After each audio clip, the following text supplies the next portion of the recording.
एक बार एक पंडित की शादी हुई, धूमधाम से विवाह हुआ, बारात लौट करके घर पर आई, दूल्हा दुल्हन का स्वागत किया गया।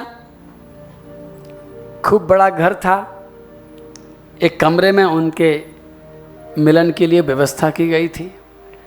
और जैसे ही पहली बार दूल्हा दुल्हन मिलने लगे, पंडित ने उस नव दुल्हन का मुंह देखा।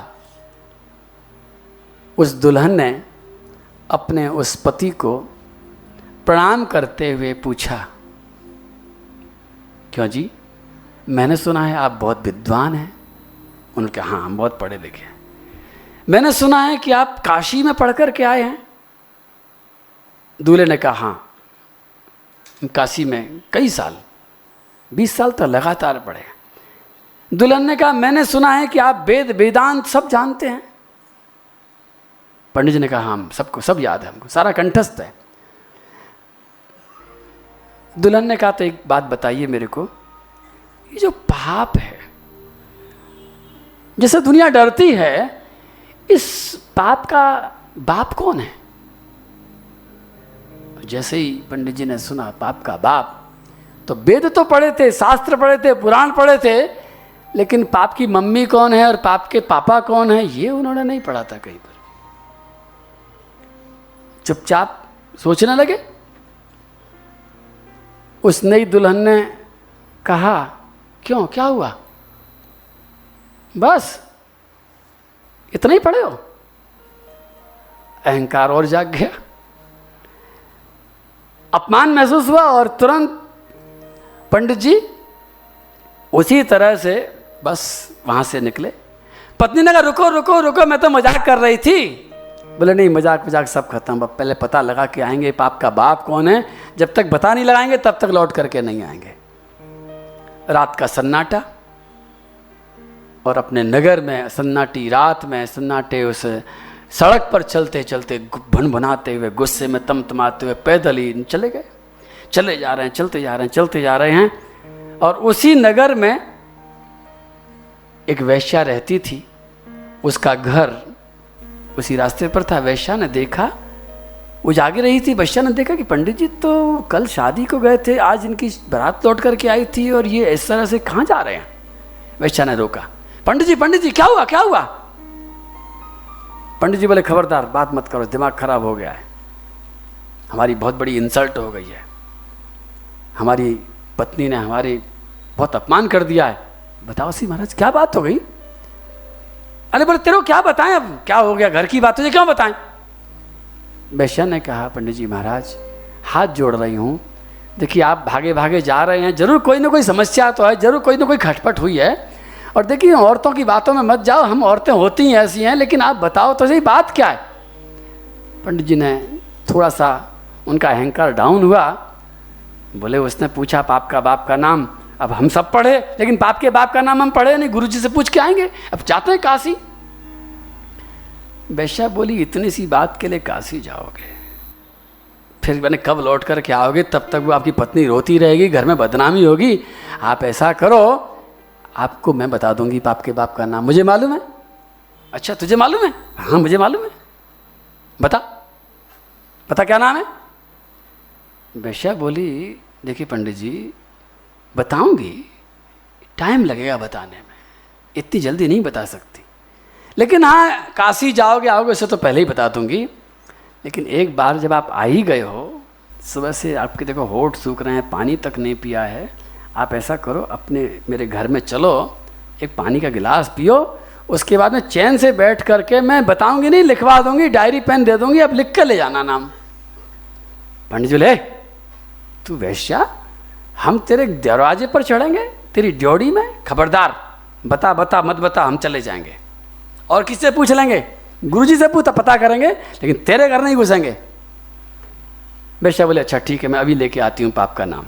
अंदर गई, एक अशर्फियों की थैली लेकर के आई, और पूरी की पूरी थैली का मुंह खोल दिया, पैरों में चढ़ा दिया, और फिर बोली, महाराज मेरे बड़े भाग जग जाते अगर आप एक कदम थोड़ी देर के लिए अंदर चले चलते तो। पंडित जी ने देखा, थोड़ा विचार किया, इतनी सारी असरफियाँ हैं और वैसे भी देखो ये बता रही है, समय भी बचेगा अपना, तो क्या दिक्कत क्या है। अपने मन को समझा लिया, तर्क दे दिया और सारी की सारी थैली को हाथ में पकड़ करके अंदर घुस गए। अंदर जब जाकर के बैठे तो पूछने लगे, बता नाम बता। बोले अभी लाती हूँ, आप जरा पानी पी लो पहले एक गिलास। बोले खबरदार पानी की बात मत करना, हम तेरे घर की एक बूंद नहीं पिएंगे, हम शुद्ध ब्राह्मण हैं, हमारी इज्जत है। फिर वो अंदर गई, अंदर से एक थैली और ले आई,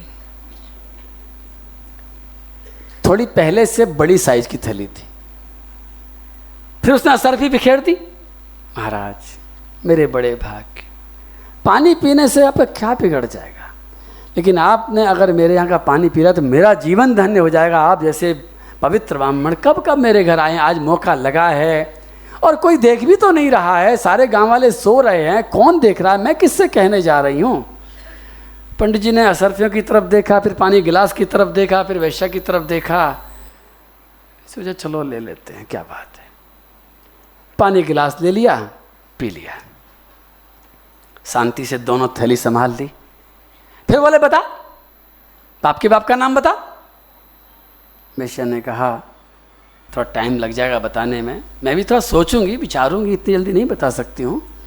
आपसे एक निवेदन और है कि देखो आपने कुछ खाया नहीं है, आप मेरे यहाँ कुछ खा भी लो, और सुनो मेरे हाथ का मत खाना, आप अपने हाथ से बना लो, आटा दाल चावल सब तैयार है, आप अपने हाथ से बना लो और अपने भगवान को भोग भी लगा लो और उसके बाद खा लो। पंडित जी ने कहा नहीं, हम तेरे यहाँ का दाना नहीं खा सकते। फिर वो अंदर गई, अब आगे कथा सुनाने की जरूरत ही नहीं है। एक थैली और लाई, अब क्या तीसरी नंबर की बड़ी थैली लेके आई, फिर उसने थैली अर्पित करी। फिर पंडित जी का विचार बदल गया, फिर उन्होंने कहा ठीक है, जब हम अपने हाथ से बनाएंगे और भगवान का नाम लेके बनाएंगे तो कोई दिक्कत वाली बात नहीं है। उन्होंने भोजन बनाया, आटा दाल ले लिया, चावल बना लिया, रोटी बनाई, दाल बनाई, सब्जी बनाई और बना करके रात में भगवान को भोग भी लगाया और भोजन करने के लिए तैयार बैठ गए। अब वो फिर आई, आकर के बोली महाराज कितना अच्छा आपने किया, मेरी सब बात मान ली, मेरे ऊपर बड़ी कृपा करी, मैं तो धन्य धन्य हो गई महाराज आज। एक बात कहूँ? बोले हाँ क्या?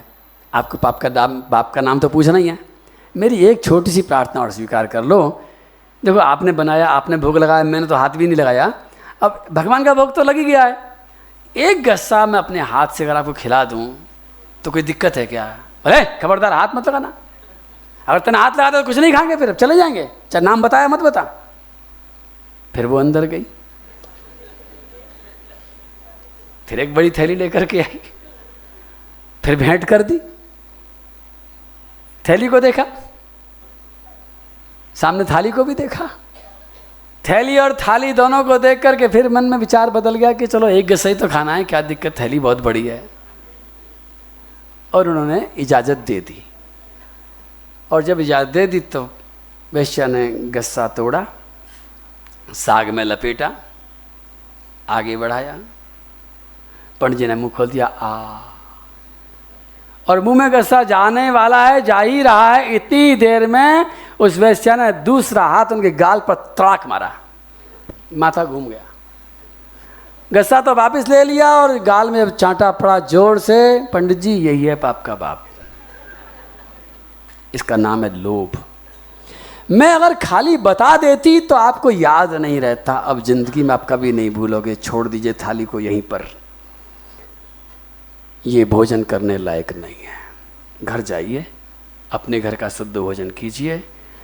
जैसे जैसे मैं आपको लोभ देती चली गई, आपका विचार बदलता चला गया। ये पाप का जो बाप है ये लोभ है, लोभ ही पाप का बाप है।